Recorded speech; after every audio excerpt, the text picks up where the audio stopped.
Everyone, welcome to my YouTube channel. ನಾನಿವತ್ತು ಹಾಗಲಕಾಯಿ ಪಲ್ಯ ಆ್ಯಂಡ್ ಚಪಾತಿ ಮಾಡೋಣ ಅಂದ್ಕೊಂಡೆ. ಸೊ ಅದಕ್ಕೆಲ್ಲ ರೆಡಿ ಮಾಡಿ ಇಟ್ಕೊಂಡಿದ್ದೀನಿ. ಇಲ್ಲಿ ಹಾಗಲಕಾಯಿ ತೊಳ್ಕೊಂಡ್ಬಿಟ್ಟು ಸೊ ಅದು ಕೈ ಬಿಡೋದಕ್ಕೆ ಉಪ್ಪು ನೀರು ಹಾಕಿ ಮಿಕ್ಸ್ ಮಾಡಿ ಇಟ್ಕೊಂಡಿದ್ದೀನಿ. ಇಲ್ಲಿ ಈರುಳ್ಳಿ ಕಟ್ ಮಾಡ್ಕೊಂಡಿದ್ದೀನಿ. ಸೊ ಇದು ಅದರದ್ದು ಕಹಿ ವಾಸನೆ ಹಾಗೆ ಸ್ವಲ್ಪ ಫ್ರೈ ಆಗಬೇಕಂತ ಇದನ್ನು ಎಣ್ಣೆಗೆ ಹಾಕ್ಕೊಬಿಟ್ಟು ಫ್ರೈ ಮಾಡಿಕೊಂಡು ಸ್ವಲ್ಪ ಸೈಡಿಗೆ ತೆಗೆದಿಕ್ಕಿದೆ. ಇದು ಬ್ಲ್ಯಾಕಿಶ್ ಬರೋವರೆಗೂ ಫ್ರೈ ಮಾಡಿಕೊಂಡೆ.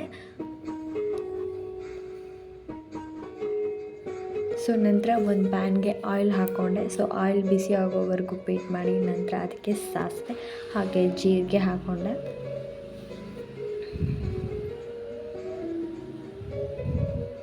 ನಂತರ ಇದಕ್ಕೆ ಬೆಳ್ಳುಳ್ಳಿ ಪೇಸ್ಟ್ ಹಾಕ್ಕೊಂಡೆ.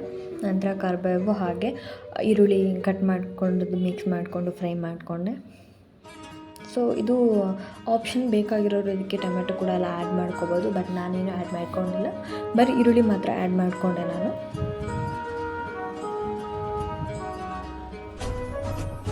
ಸೊ ಇದು ಫ್ರೈ ಆದಮೇಲೆ ನಾವು ಸೈಡಲ್ಲಿ ತೆಗೆದಿಟ್ಕೊಂಡಿರುವಂಥ ಹಾಗಲಕಾಯಿ ಫ್ರೈ ಮಾಡಿರೋದು ಮಿಕ್ಸ್ ಮಾಡಿಕೊಂಡೆ.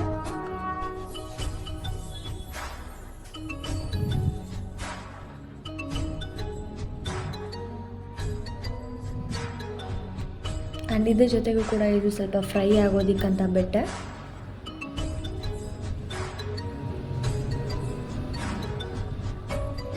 ಆ್ಯಂಡ್ ಇದಕ್ಕೆ ಸ್ವಲ್ಪ ಅರಿಶಿನ ಮಿಕ್ಸ್ ಮಾಡಿಕೊಂಡು ಅರಿಶಿನ ಹಾಕ್ಕೊಂಡ್ಬಿಟ್ಟು ಅಗೇನ್ ಮತ್ತೆ ಸ್ವಲ್ಪ ಫ್ರೈ ಮಾಡಿಕೊಂಡು ಆ್ಯಂಡ್ ಅಗೇನ್ ಇದಕ್ಕೆ ಗರಂ ಮಸಾಲ ಮತ್ತು ಖಾರದ ಪುಡಿಯನ್ನು ಮಿಕ್ಸ್ ಮಾಡಿಕೊಂಡೆ. ಸೊ ಇದಕ್ಕೆ ಆ್ಯಕ್ಚುಲಿ ಸ್ವಲ್ಪ ಬೆಲ್ಲ ಹಾಕ್ಕೋಬೇಕು, ಸೊ ದಟ್ ಸ್ವಲ್ಪ ಕಹಿ ಬಿಡುತ್ತೆ ಅದು. ಸೊ ಬೆಲ್ಲ ಆ್ಯಂಡ್ ಶುಗರ್ ಎರಡೂ ಆ್ಯಡ್ ಮಾಡಿಕೊಂಡೆ ನಾನು. ನಂತರ ಅದಕ್ಕೆ ಖಾರದ ಪುಡಿ ಉಪ್ಪು ಮಿಕ್ಸ್ ಮಾಡಿಕೊಂಡು ಅಗೇನ್ ಮತ್ತೆ ಫ್ರೈ ಮಾಡಿಕೊಂಡು.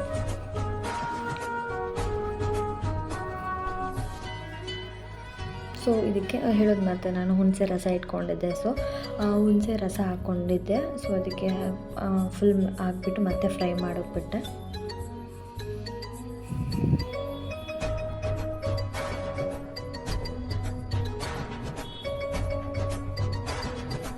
ಸೊ ಇದು ಫ್ರೈ ಆಗ್ತಾಯಿದೆ. ಸೊ ಇವಾಗ ಇಲ್ಲಿ ಚಪಾತಿ ರೆಡಿ ಮಾಡ್ಕೊತಾ ಇದ್ದೆ.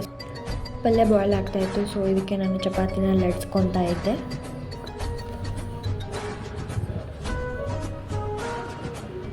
ಇವತ್ತು ನಾನು ಹಾಗಲಕಾಯಿ ಪಲ್ಯಕ್ಕೆ ಚಪಾತಿನ ಬಂದುಬಿಟ್ಟು ಡ್ರೈ ಚಪಾತಿ ಥರನೇ ಬೇಯಿಸ್ಕೊತಾ ಇರೋದು.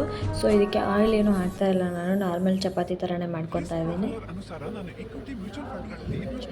ಸೊ ಆಲ್ಮೋಸ್ಟ್ ಚಪಾತಿನೂ ಆಯಿತು ಹಾಗೆ ಪಲ್ಯನೂ ಆಯಿತು ಆ್ಯಂಡ್ ಊಟ ರೆಡಿ. ಸೊ ಹಾಗಲಕಾಯಿ ಪಲ್ಯ, ಮೊಸರು, ಖಾರದ ಚಟ್ನಿ ಹಾಗೆ ಸೌತೆಕಾಯಿ rice and chapati almost done. ಈ ವಿಡಿಯೋ ಆಗಿದ್ದರೆ ದಯವಿಟ್ಟು ಸಬ್ಸ್ಕ್ರೈಬ್ ಮಾಡೋದನ್ನ ಮರಿಬೇಡಿ. And thank you for watching the video.